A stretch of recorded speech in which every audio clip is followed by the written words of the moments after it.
things that are coming up. So first, we have a quiz.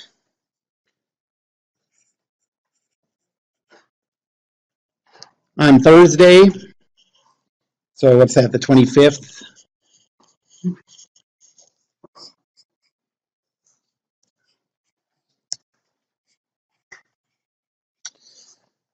And to get ready for the quizzes, you need to skim back over the notes. It's going to be short answer questions about things I said in the notes. And you need to skim back over the problems that you've been assigned. And I might ask you to redo one of those problems. Okay? Any questions about the quiz? That's just going to be in the last 10 or 15 minutes of class on Thursday. And then exam 1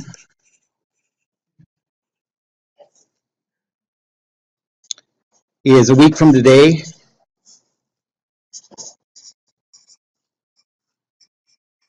The 30th.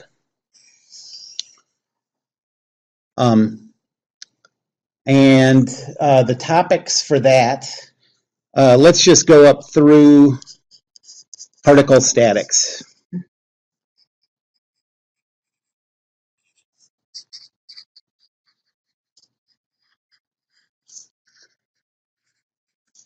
So there'll be questions like the questions on the vector review problems. There'll be questions like particle statics, particle free body diagrams, and you just need to be ready to do those types of questions.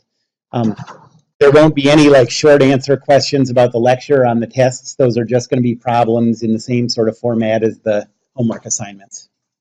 Okay? Any questions about either of those?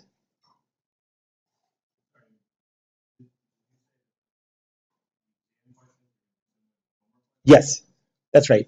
And the quiz questions are always going to be mostly just short answer about the, what did I say, or the 3 things that, sort of the big picture questions from the lecture, just to make sure that you're trying to go back and solidify these ideas.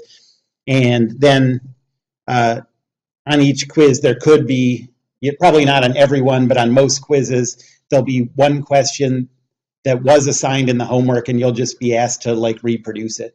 So you want to just remind yourself how to do the problems that you've done.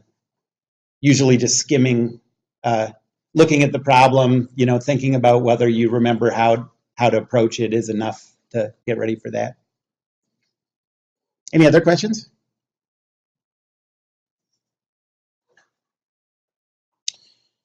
Okay, so last time we started talking about, and anybody have any questions from homework? Because the next stuff that we talk about is not going to be on the exam. So if you have any questions, if you've had any like trouble with any of the problems I've assigned, I'd be happy to go through a problem or two.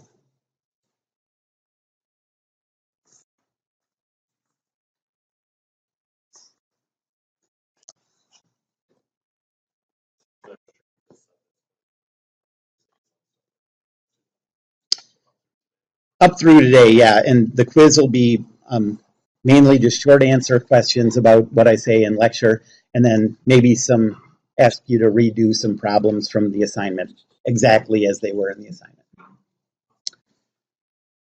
So if you don't have any questions now and you go back and think of something that didn't make sense to you or whatever, bring questions on Thursday and I'd be happy to answer questions related to the test.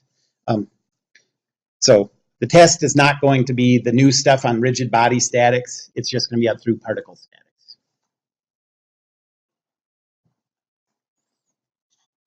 All right, so last time we started talking about the moment of a force out a point. And that's a lot to say, so people usually just say moment, or physics people say torque. Engineering people tend to reserve the word torque for a specific kind of moment.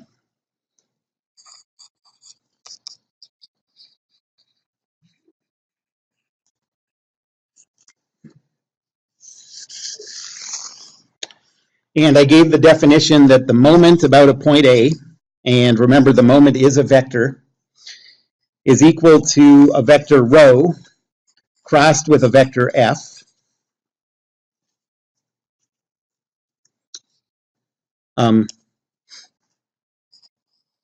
This A is the about point. That's what you're calculating the moment around.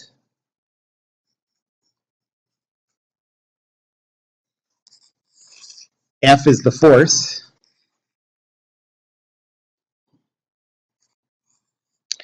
And rho is a vector that goes from the about point to the point where the force is applied. So it's a vector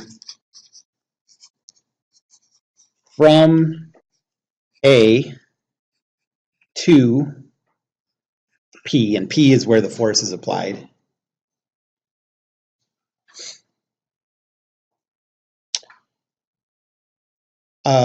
What are the units of force? SI units? Let me just write this down. SI units of force? Newtons. What about that rho vector? What would be the units there? Meters, yep. And so what are the units of moment? Newton meters. Makes sense. Question? Yeah. When you talk about the moment on a point, it's going to be either out or in. In a two-dimensional problem, yes, it's going to be out or in. And then my question becomes, so when you do establish the direction, Yeah, your thumb will point in the direction of the moment, and your fingers will be in the direction of the rotation caused by the moment. okay. So if you, So if I'm not at the board, yeah, so if you try to twist something this way, that's counterclockwise,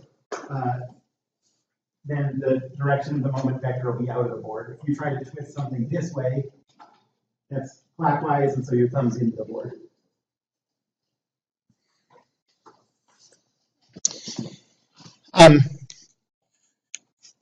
You don't have to fill this out in problems. This is just sort of a, it's up to you if you think this is useful. But I find it sort of useful for keeping track of all your calculations to write out a little 3-column table.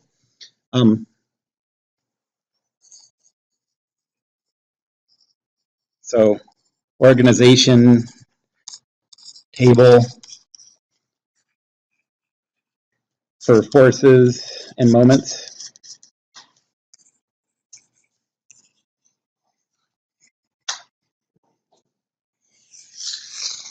So if you just write out these 3 columns, rho, and then F, and then MA,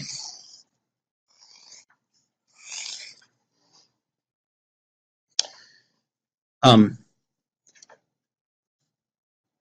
then you have 1 row for each force or couple. I haven't talked about what couples are, but I am going to in a minute. This row is just, so to calculate that row, you can imagine the origin is at the about point and figure out the coordinates of the point P, and that'll give you a vector that goes from A to P.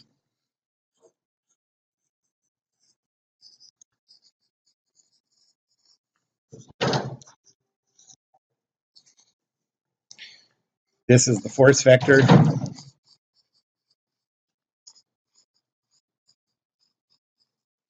And then the moment about that point A is just rho cross F. And the nice thing about this is so if you do this for all the loads acting on a body, say there's 15 loads, we're never going to do it with 15 loads. Say a body has 15 loads. Then you have 15 rows, right? 15 entries for the force vector, 15 entries for the moment. And then Newton's second law for statics says add up all the forces, and those add up to 0. So just take all 15 of these force vectors, add them up and set it equal to 0. And then the rotational equation, the moment equation, says add up all the moments, set that equal to 0. So now you just take all these and set those to 0. So you have everything here that you're going to use in Newton's laws. all the forces here and all the moments there. It's just, I think it can be useful on your first pass through, and it's even more useful if you have to go back and find a mistake you made somewhere. You just have everything in one spot.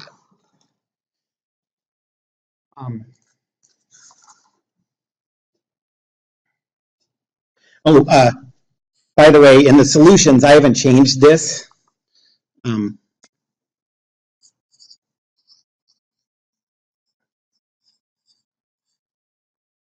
This table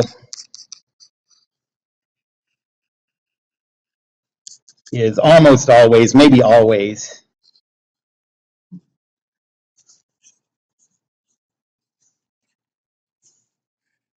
given as 5 columns where you have P and then A and then rho and then F and then MA. I just haven't updated these solutions recently, but I've been recently leaning towards just ignoring these columns. So if you just, in my solutions, if you just skip these, the last 3 columns are the ones there. Okay. But the way it works with the 5 columns is if you keep your normal coordinate system and then express the coordinates of where the force is applied in your coordinate system, put it here, the coordinates of the about point here, then you can just subtract those to get rho. That's one way to get rho. But there are a few ways to get rho, so just, I don't know. I think it's better to just skip those 2.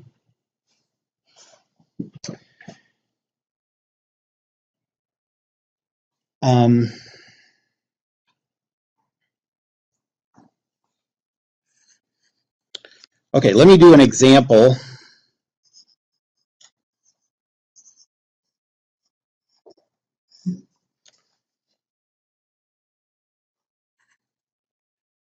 Where we have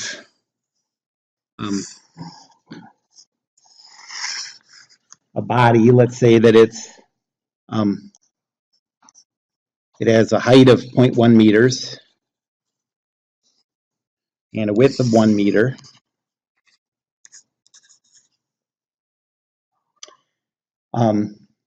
And let's say that there is a 10,000 Newton force here. And an unknown force, I'll call this R sub R for the force on the right.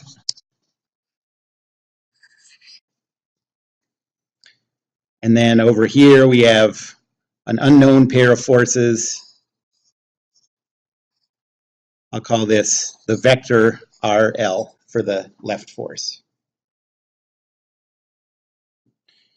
And actually, let's put one more force in here. So 5,000 newtons there.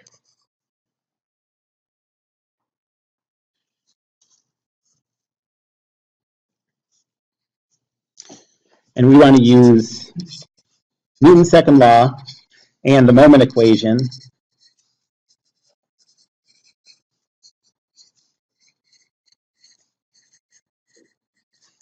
to calculate what RL and RR have to be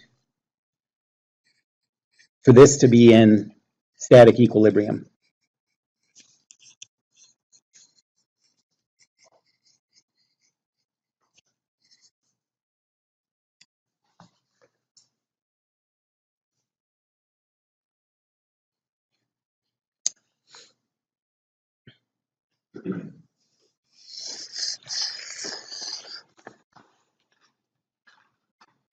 Everyone follow what the question is?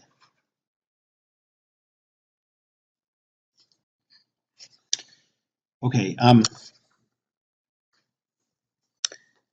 Well, this is a free body diagram, so there's no reason to draw another free body diagram.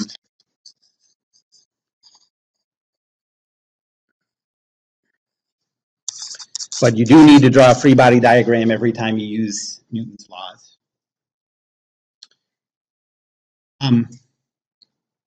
So now let's just start filling out that table. In order to do that, we have to choose an about point.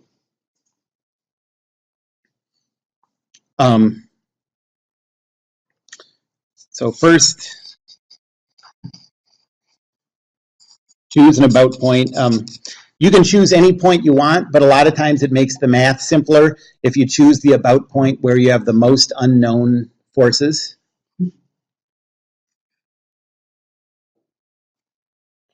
So I'm going to choose that point at the lower left.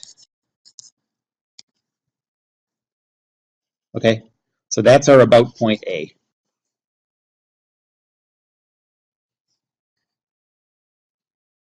And now I'm going to set up this table.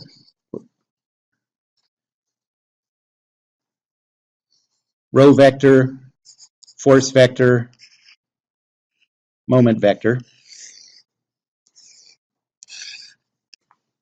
And we're just going to go through this force by force.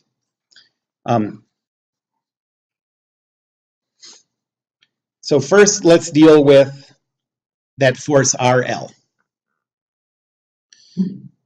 So I'll put this over here, just so we know what row we're talking about here. So what is the vector from our about point A to the point where that force is applied? 0. Yep, they're the same point.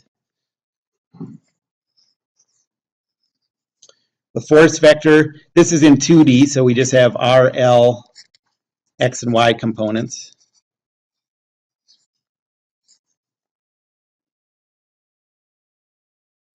And then a cross product between the 0 vector and this gives us a moment of 0.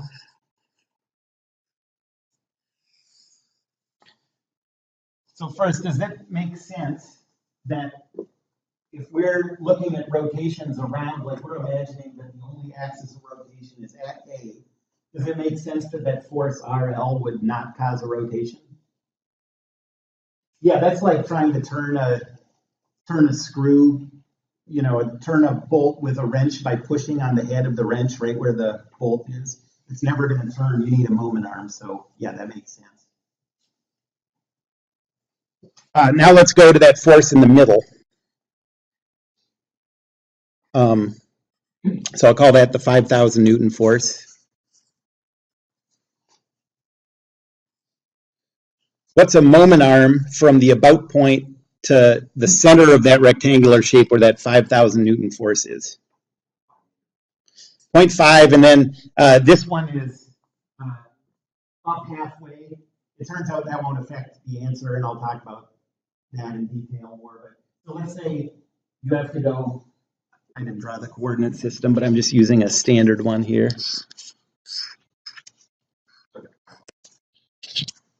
What? Well, so I'm just going to go, to get here, you go half a meter this way along the x-axis and 0.05 meters along the positive y-axis.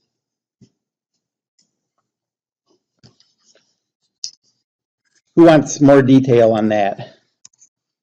Everybody feel okay with that? So this vector is going to be 0.5, 0.05, 0. The force vector is in the positive y direction. So that's 0, 5,000, 0.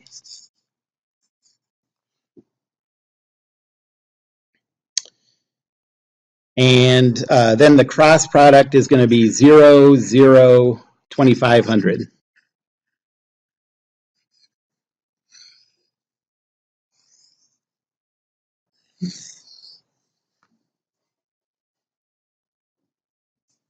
Any questions about that one?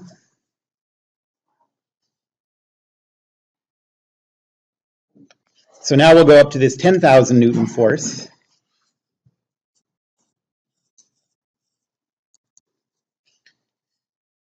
What's the force vector from A to where that 10,000 Newton force is applied? 1.10, yep.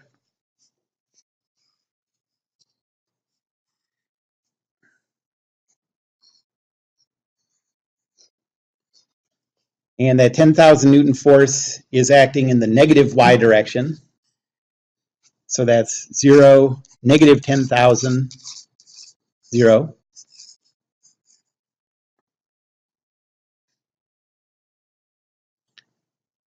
And that cross product is equal to 0, 0, negative 10,000.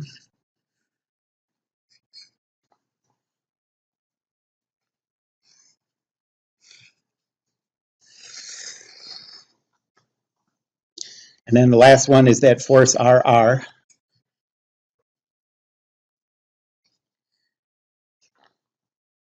What's the vector from A to where that force is applied? 1, 0, 0. Yep.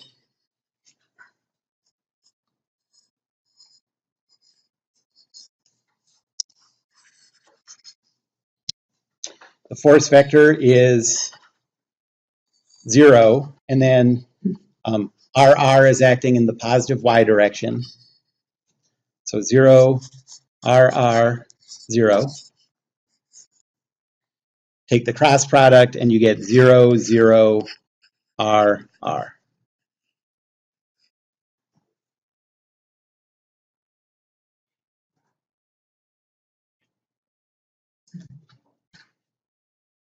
Any questions about that? Okay, so now Newton's second law. We're just going to use the x and y components. There are no z components for the forces.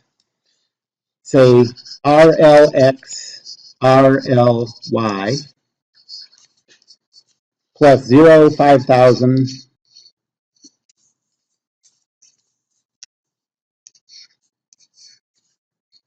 plus 0, negative 10,000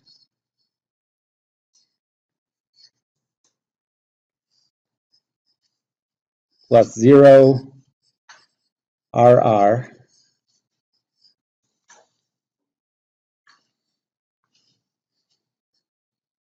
is equal to zeros.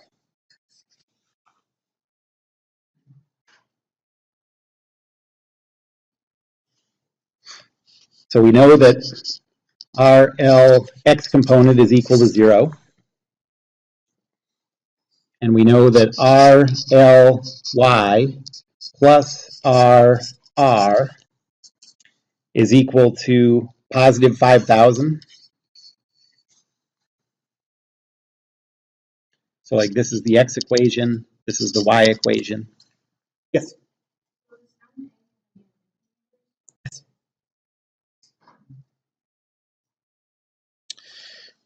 And then we'll go to the moment equation.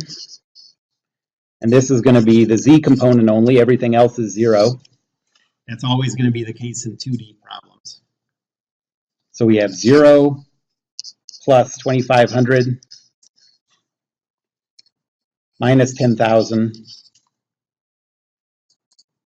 plus RR is equal to 0.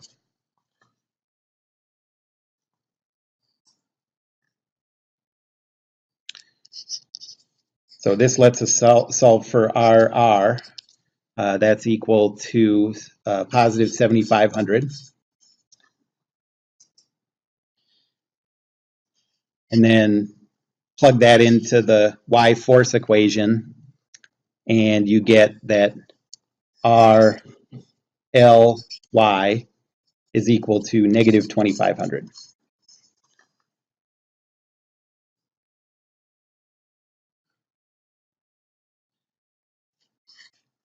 So in other words, for this to be in equilibrium,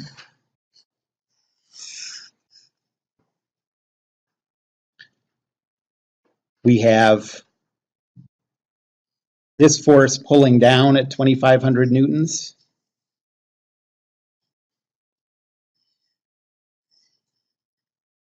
We have the 5,000 up there, the 10,000 down there, and then 7,500 newtons up there.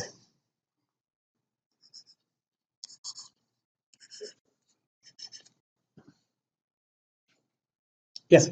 On the exam, would you want us to rewrite the diagram with all the forces not being solved? No, you don't have to do that. On a test, if you just came to those, I'm just trying to like get it back into your head, like what we could solve for. But if you solve for those variables, that's good.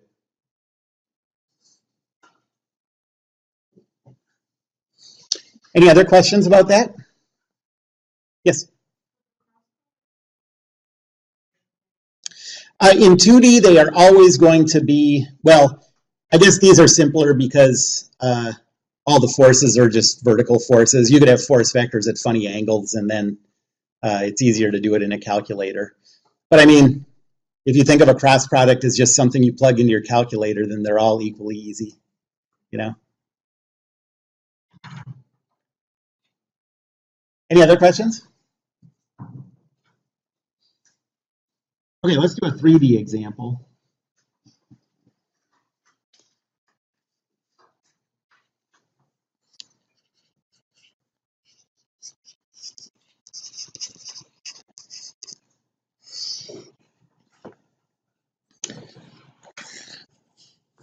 So let's say we have this plate.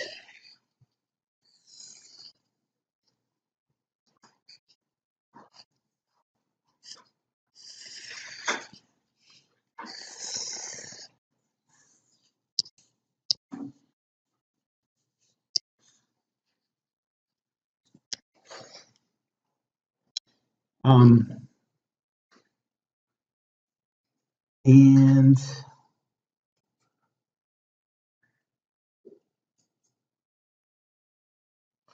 let's say that we have a weight force acting down at the center.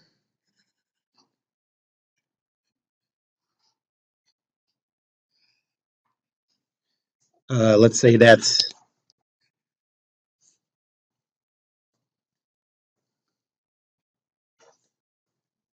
10,000 newtons.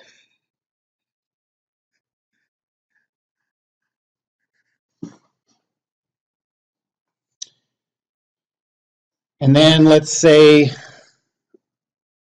oh boy, let's see. 1, 2, 3. Okay, so let's say we have a force over here at this top corner.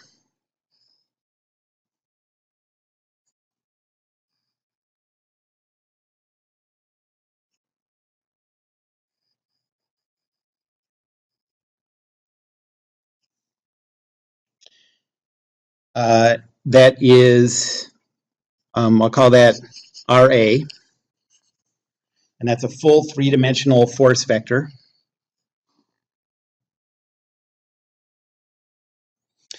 And then let's say we also have a force vector with only two non-zero components over here. I'll call that RB.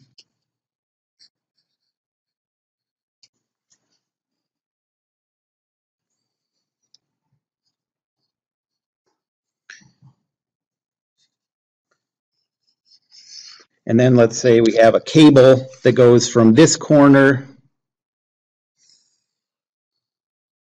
to the wall right here.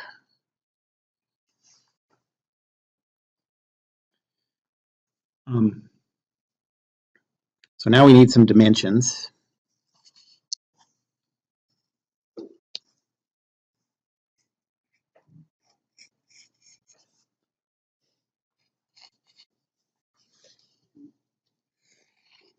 Let's say that's 2 meters.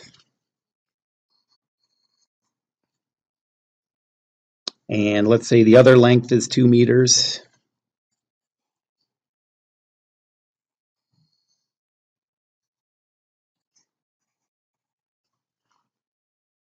We'll ignore the thickness. And let's say that this height is 1 meter.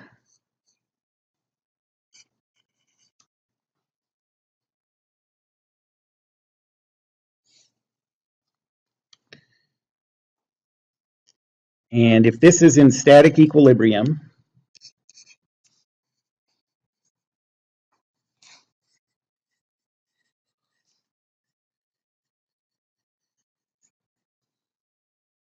calculate that vector RA, that vector RB, and that table tension T.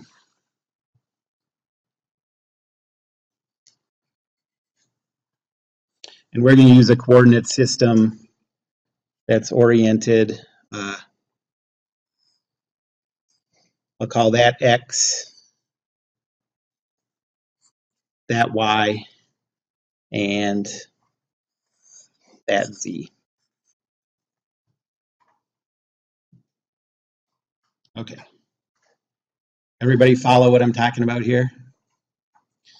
So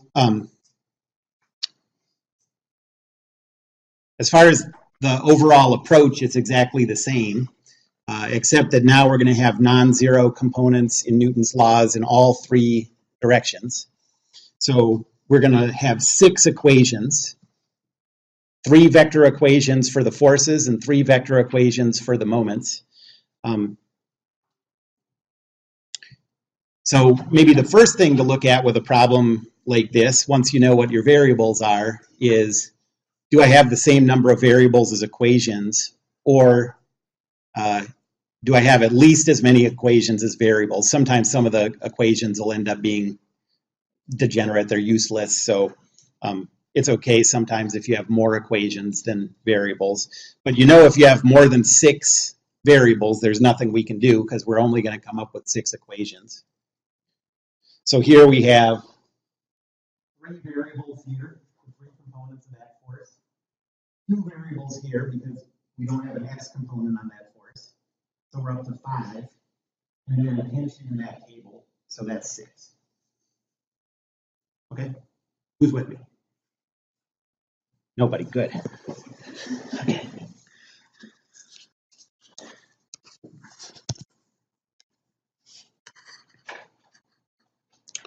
All right, and again, we're always going to start with a free body diagram, but that's already given in this problem, so I'm not going to draw it again. Well, let's start working on the table. We have to choose an about point. So what's a good choice for an about point in this problem? Yeah, where that force RA is applied is where we have the most unknown forces. So I'm going to put the about point right there. And actually, that's just a coincidence that I called that RA, and that's where A is. But it works out nice. All right, and then our table. We have the row vector, the force vector, and the moment vector.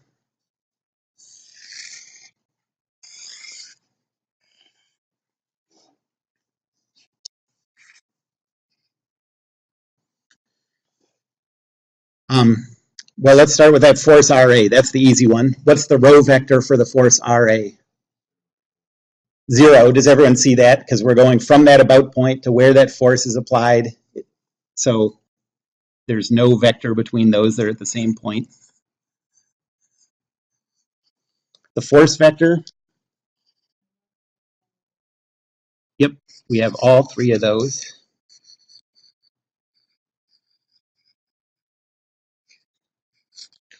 And anything you take a cross product with 0 gives you 0, so nothing there. So that is for the force RA. Now we can go to the force RB. What's a vector from the point A to where that force RB is applied?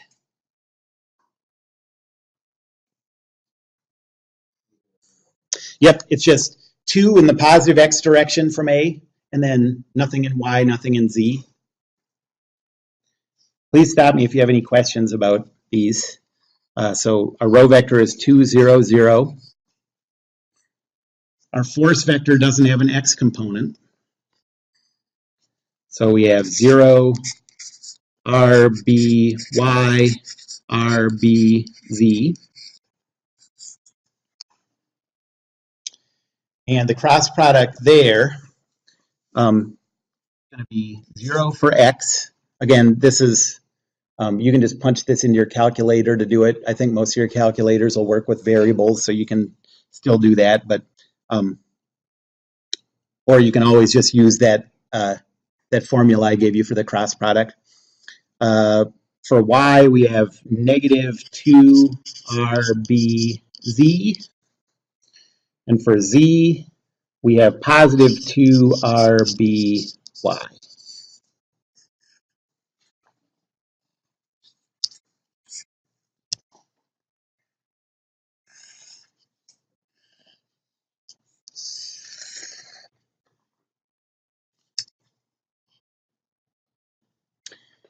And the next force, let's do the weight force. So how do you get from the point A to the point where that weight force is applied?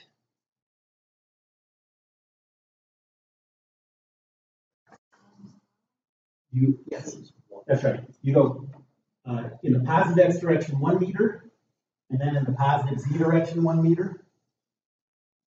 So 101, yep. Yeah, but I said let's just ignore that, assume that it's thin enough that we don't care about that.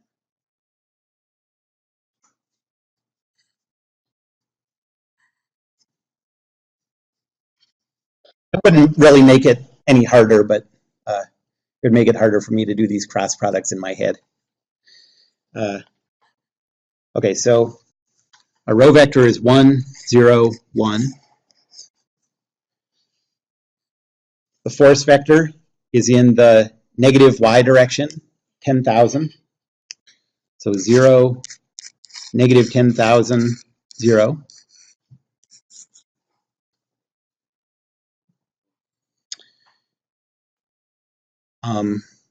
So the cross product, we have 10,000 for the x component, 0 for the y component, and negative 10,000 for the z component.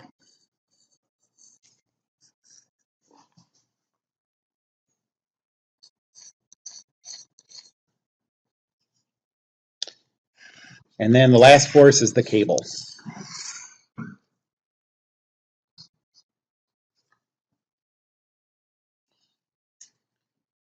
What's the vector from A to where the cable force is applied to that?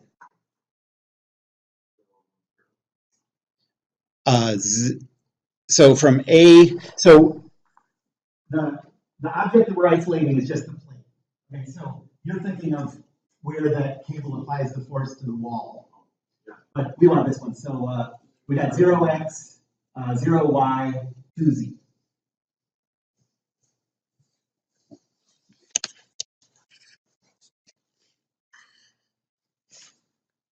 Zero, zero, 2. And now that force is going to take a little figuring. Because with a cable force, we know that, that's the force that a cable applies is going to be parallel to the cable, away from the chosen body, right? But we have to figure out what direction that is parallel to that cable. We have to come up with a unit vector in that direction. Okay, so how are we going to come up with that unit vector? I said in 3 dimensions so there are 2 ways to come up with a unit vector. One is to use angles, okay? But I said sometimes that's a better way to go in 2D. Never do that in 3D. Well, this is kind of a 2D angle in 3D, but let's just figure out some coordinates for this, some coordinates for this, subtract them and normalize them, okay? So our vector u, a vector that is not a unit vector, but it's in the correct direction, the force we want is this way.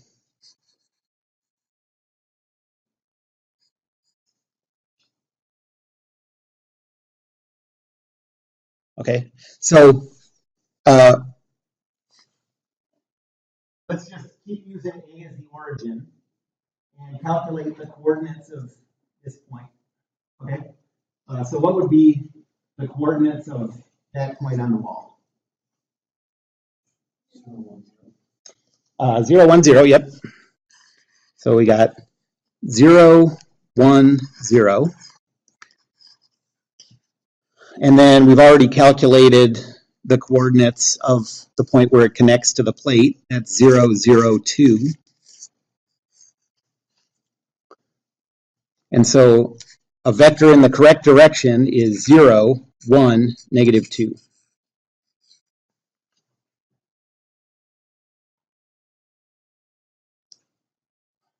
The magnitude of that is the square root of 0 squared plus 1 squared plus 2 squared, so root 5.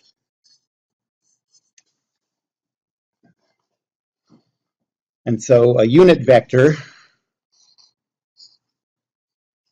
is 0, 1 over root 5, negative 2 over root 5.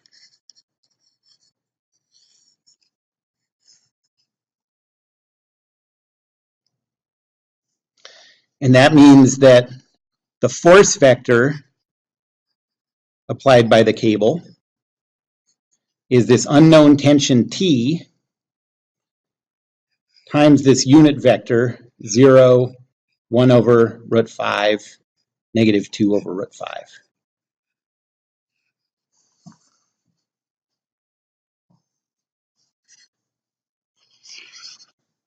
So now we'll take that,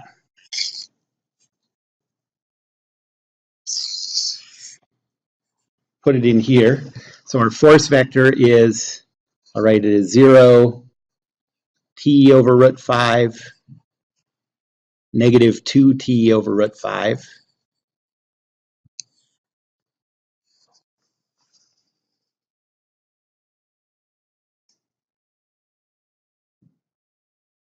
Anybody still have any idea what I'm doing? Even the slightest? Okay, good. Nice. That's all I want.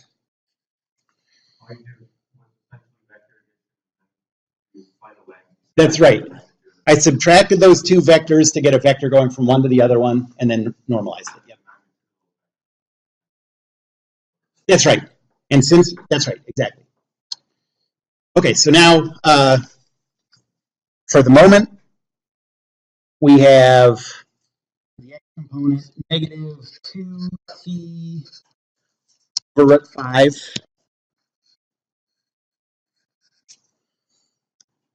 For the y component, we have 0.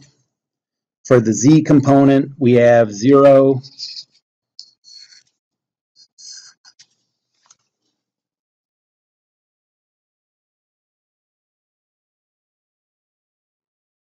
Okay.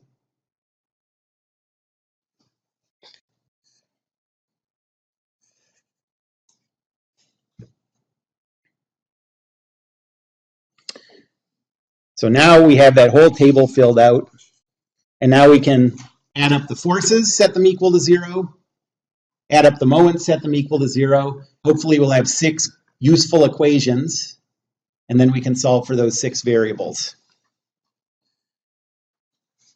So Newton's second law,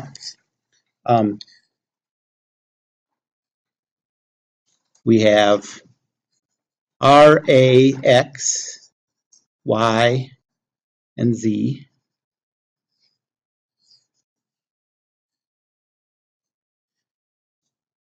plus 0 Rby, Rbz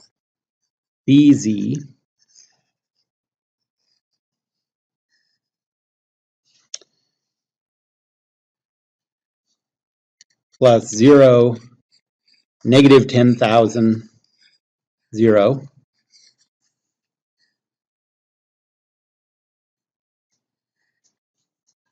Plus 0 t over root 5, negative 2t over root 5.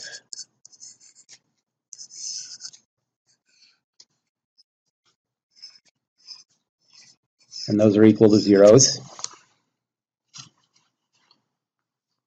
So that gives us, well, we know that Rax is equal to 0.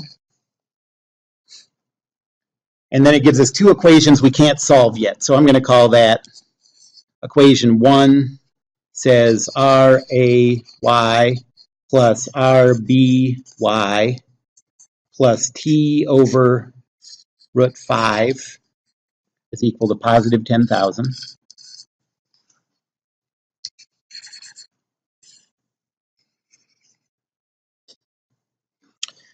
And then the second equation that we can't solve says RAZ plus RBZ minus 2T over root 5 is equal to 0.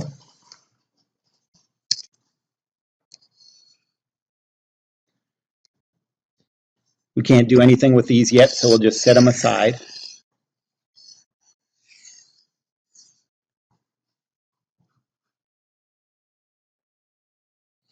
And now we'll go to the moment equation.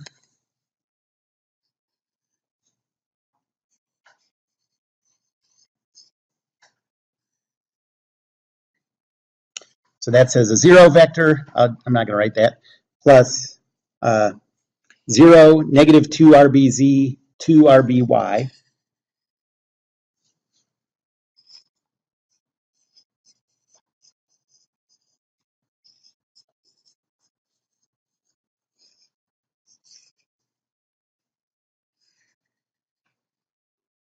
plus 10,000, 0, negative 10,000.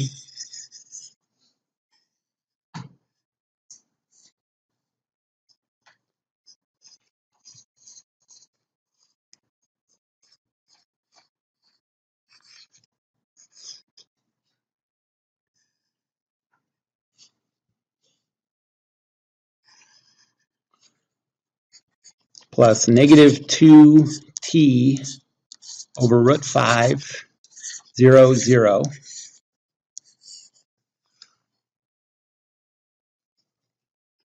Equal to zeros.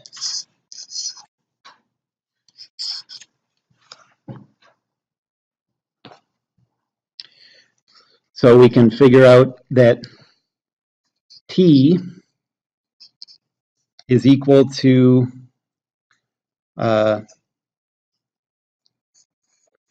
positive 10,000 root 5 over 2. So I'll make this a 5,000.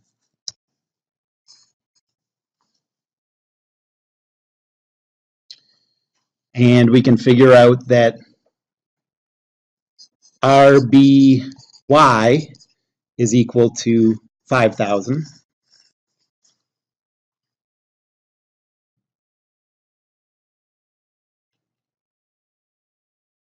And we can figure out that RBZ is equal to 0.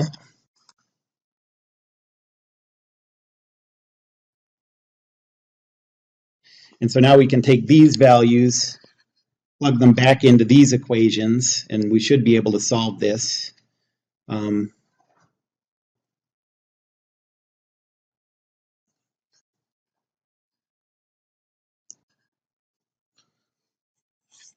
Let's see if we can do it without too much trouble. So RAY plus, do we already know RAY? No. RAY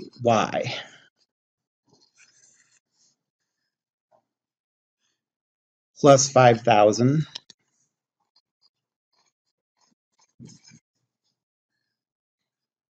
plus T over 5,000, sorry, T over root 5, so that's also 5,000 equals 0. Okay, so RAY is equal to 0.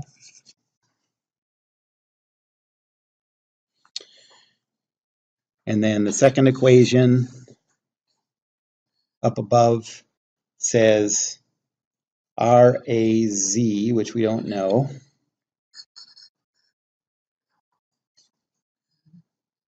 plus RBZ, which we know is 0. minus 2 times t over root 5 plus 10,000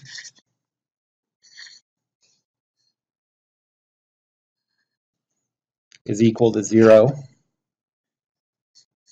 So R A Z is equal to negative 10,000.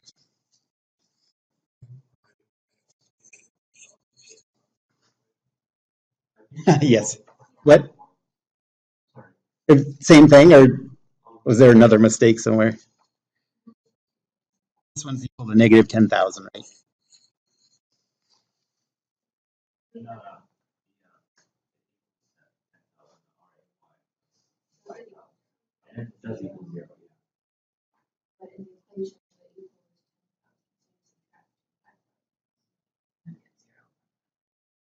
So what's equal to 10,000? RAX, the first equation. Oh, it's equal to 10,000, I see. This is equal to 10,000. Okay, so this does come out to be 0.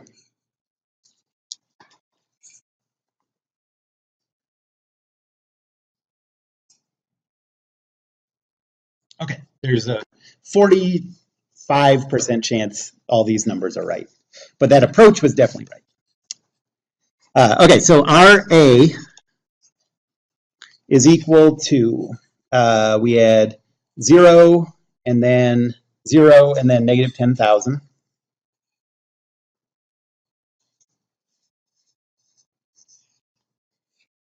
That's in newtons.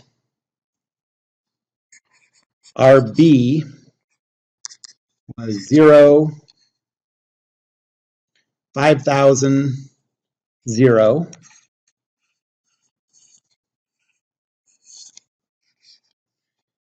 And then T was equal to 5,000 times root 5 newtons.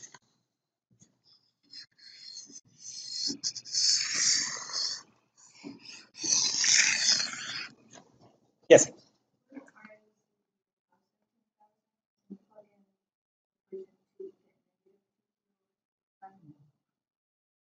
When you plug in what?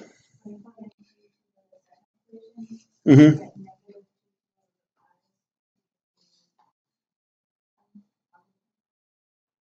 For this?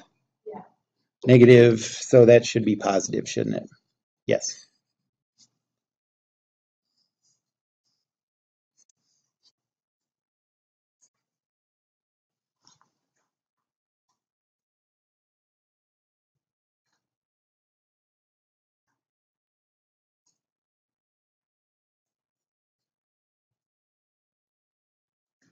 All right, any questions? Yes. Before the final tension, you use the T equals. Before this? Oh, okay.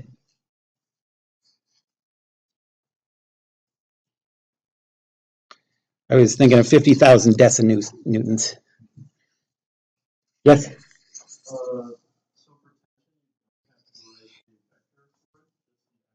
The tension is, so we did when we dealt with that force vector, like when we filled out this table, we had to deal with a vector, but a tension is always just a scalar.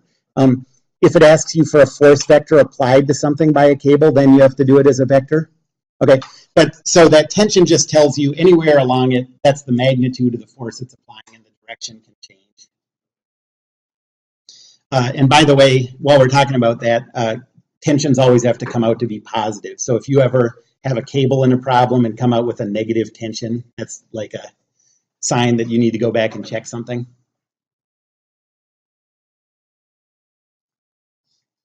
All right, so that was sort of a mess. I didn't have, I sort of changed the problem on the fly, and we got, well, it sort of made it look more complicated than it is. But the overall approach is just like that simpler 2D problem we had just done.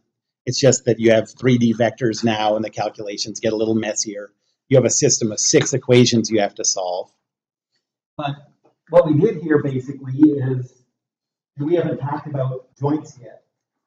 But what we have here is a big plate with a known weight, and we have unknown forces set up here as if it was connected to the wall by a cable, and here by two hinges, okay? Connected to the wall by two hinges. And we used all that stuff to figure out what those forces would be on the hinges and in the cable. And you can obviously imagine why that would be a useful engineering thing to be able to do if you were really going to design this.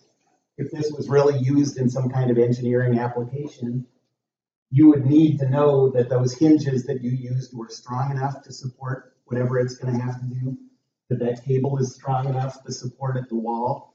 And so what we did here is, you can really easily see the benefit for engineering. I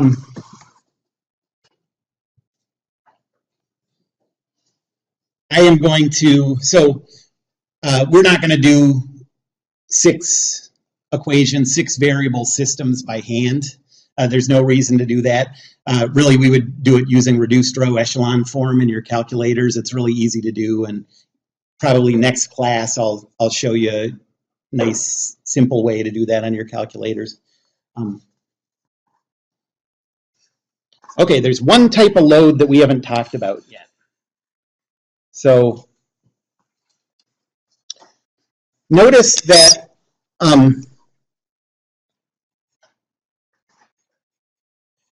the moment applied by a force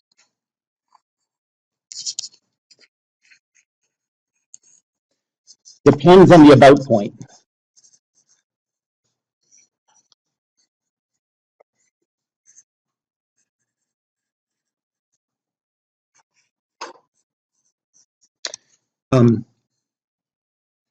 So if we had chosen, let's just think about like a simple case. We chose this as the about point, and it's our choice. We can put it anywhere we want. And because of that, we had non-zero moments produced by this force RB. If we had instead decided to put our about point over here, we would have had 0 moments for RB, and we would have had non-zero moments produced by RA.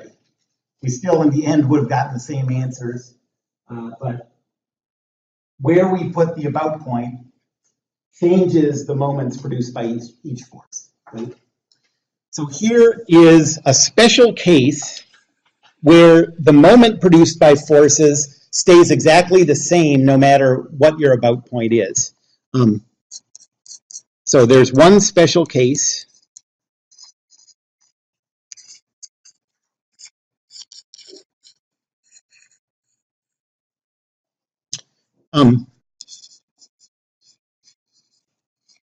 Where the moment is the same no matter what about point you choose. That's sort of a surprising thing.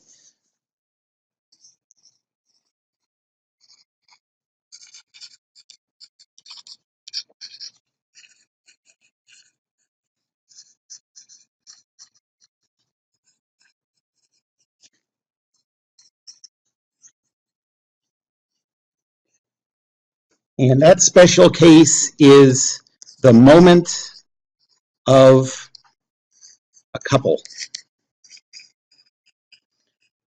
How many of you talked about couples at all? Remember it in Physics 1? Has that come up before? No? Okay. Yay! I'm going to get to teach you something new today. Okay, so a couple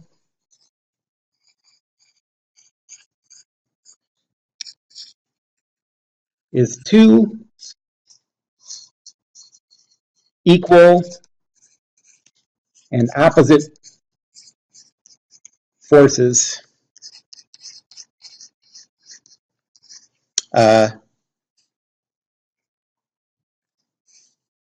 acting at a distance from each other.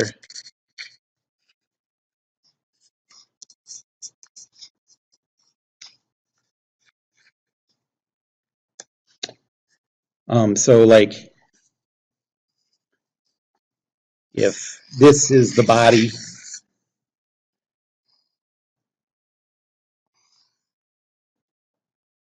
and you have one force there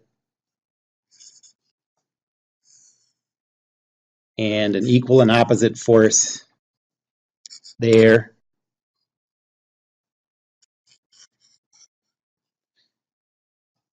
Then this is the distance between their two lines of action. I'll call that D.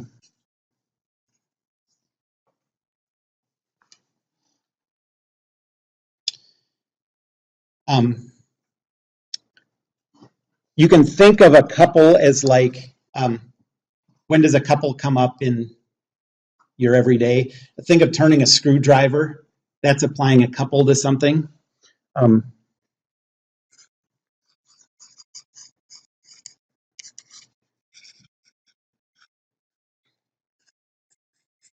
It's what you apply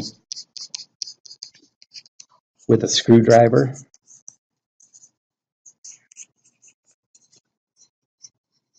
Not if you use a screwdriver to like open pickles, that's a different thing. But if you use it to turn a screw, I mean. So if this is the screw,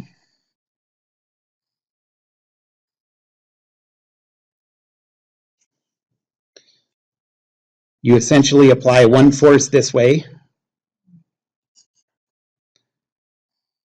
and one force this way.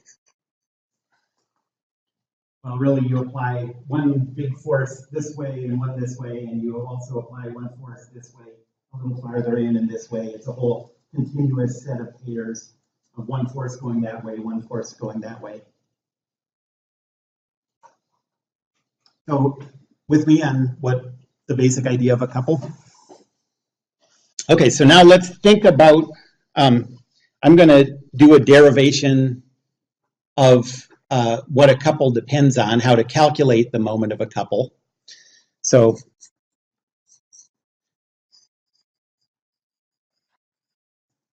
I'll derive an expression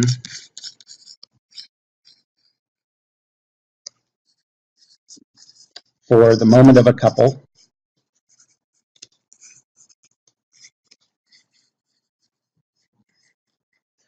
And what we're going to see is that it's going to start out with a value for A in the expression, but A will cancel out, meaning that in the end it didn't matter what A was, it disappeared from our expression. Okay. All right, so let's say that, so here's what we're going to start with. So we have a force here that I'll call F, and this is at a point P1. I wrote that P1 as a vector because you can always think of coordinates as a vector from the origin to the point. And then we have another force. If it's a couple, this one has to be negative F, and I'll call that point P2.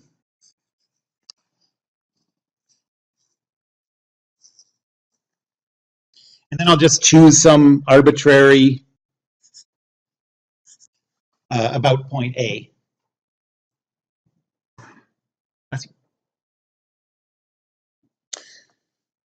So what's the total moment produced by this? The total moment produced by two force vectors is the moment produced by this one plus the moment produced by that one. So the moment about A is equal to the row vector of this force F. You know, this force F is acting at P1, so we're talking about the vector going from A to P1. And so I'm going to write that as the quantity P1 minus A, and then crossed with that force vector F. Okay, that's an expression for the moment produced by that force F. Anybody strongly disagree with that?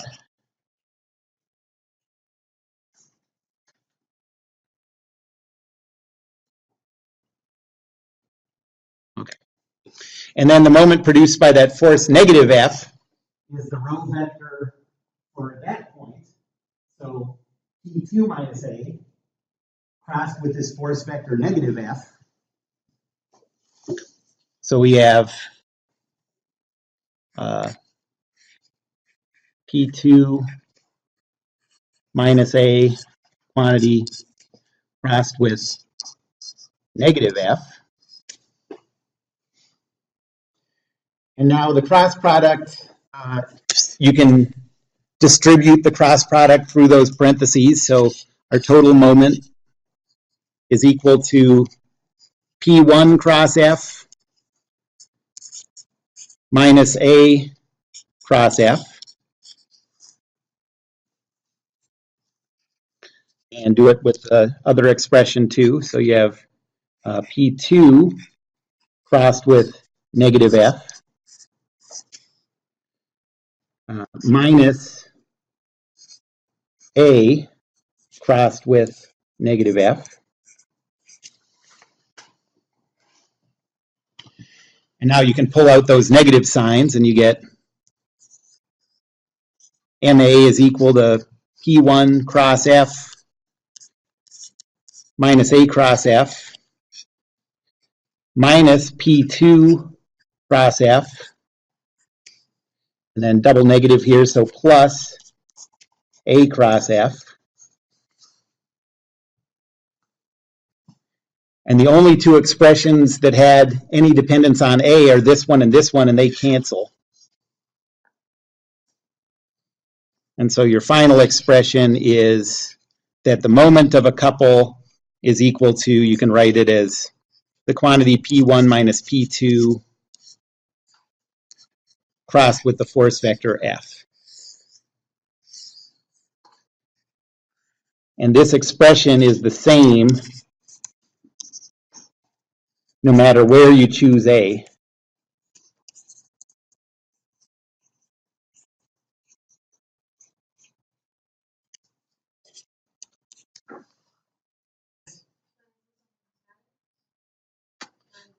No, this is always true. We didn't make any assumptions about whether it's accelerating or not. We just calculated those moments and saw that those moments don't depend on the about point. So this is true. That's always a good thing to ask yourself in this class, but in this case, that's something that's always true.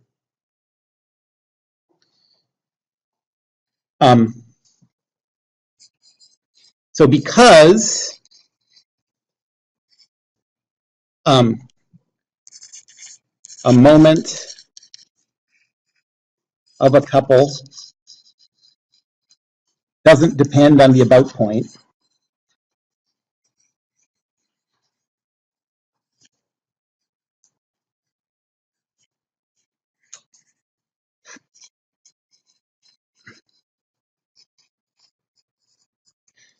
we're just going to think of a couple as just a pure moment, okay? So even though it's really a pair of forces, we're going to ignore the fact that it has anything to do with forces. I mean, the two forces cancel each other out because they're equal and opposite, so that doesn't matter. And then it just produces this moment that doesn't have any dependence on our about point. So we're just going to, when we think of couples, we're not going to think of a couple as two different forces. We're just going to think of it as a pure moment. And in that table,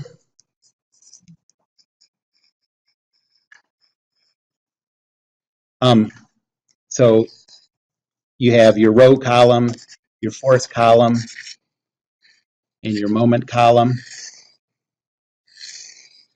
So when you're dealing with a row where you have a couple,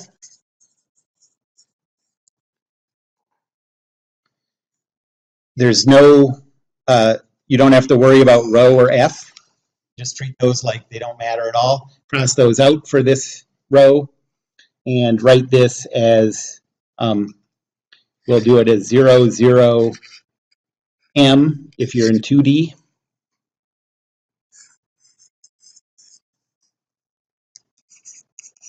Or in 3D,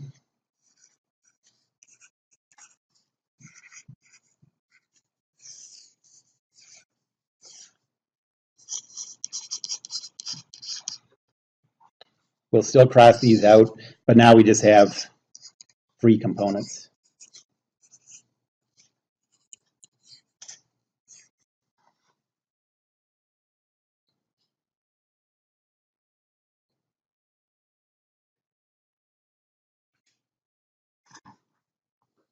Any questions about that?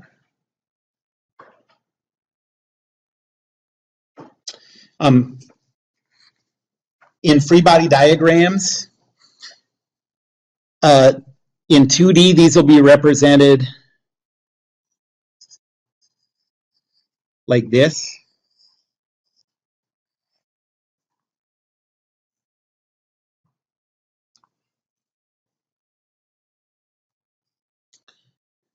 And in 3D, these will be represented like this.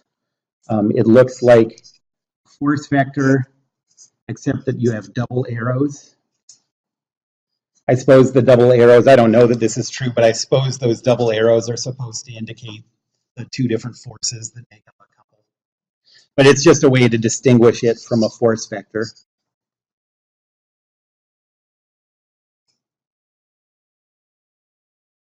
So if you see this on a problem in 2D, it means it's a couple. If you see this on a problem in 3D, it means it's a couple. Okay. You can also just have components, you could have just, like in the last problem, we only showed a Y and a Z component on that force. You just as well, not have the X component here and just draw, one or two couple components. Okay, let me do a quick 2D problem, and then we'll get out of here. Try to get home. Actually, it's like perfectly clear out there, isn't it? Like, I was amazed. I thought, because like schools are canceled all over the place and stuff. It's just like driving normally. Oh, really? Farther south. Huh. Wow. Okay, so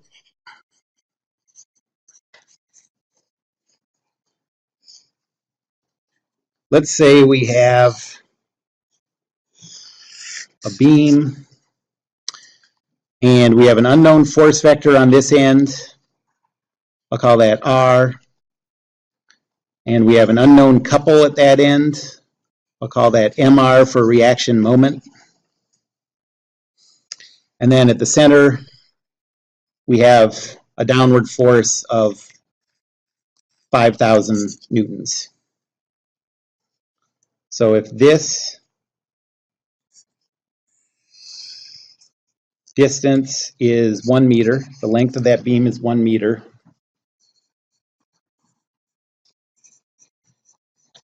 what are the reaction force and that reaction moment?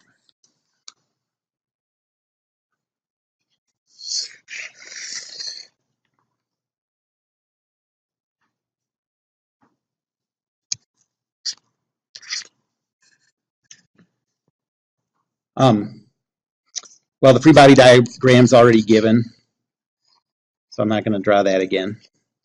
But I don't want to start off in a bad habit. Like, remember, you always have to draw that free body diagram. And then now we'll go into the table. So there's the row column, the F column, and the MA column. And we'll just go through these loads one by one. So first, we'll deal with that reaction force. And we need to choose an about point. Where's a good place to choose the about point? Yeah, right here, because that's where we have the most unknown forces.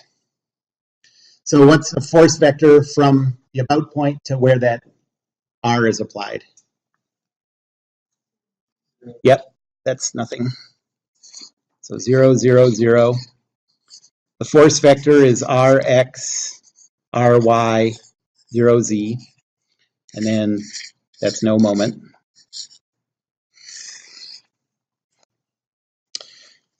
Then we have the reaction couple.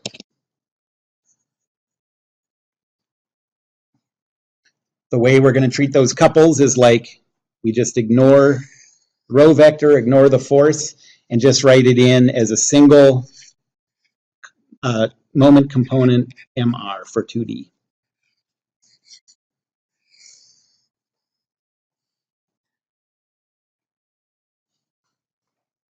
And then the last thing is a 5,000 Newton force.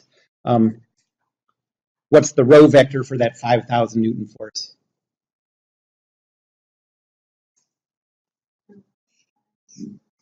Yeah. So 0.5x 0, 0.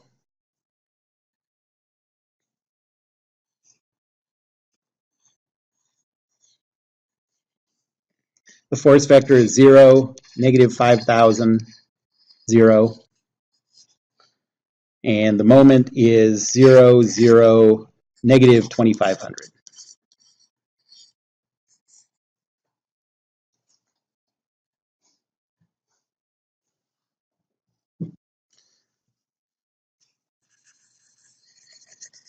So Newton's second law, I'm just going to do x and y. It says Rx, Ry, plus 0, negative 5,000 is equal to 0, 0. So that force vector R is equal to 0, positive 5,000. You could break that up into two equations if you don't see that right away. And then the moment equation, rotational Newton's second law, I'm just going to do the Z equation. And it says MR minus 2,500 is equal to 0. So that reaction couple is equal to 2,500 Newton meters.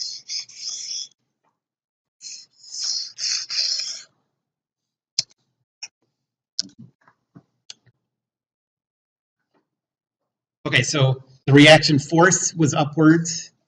The reaction moment was counterclockwise. Let's look back at the picture and make sure that makes physical sense.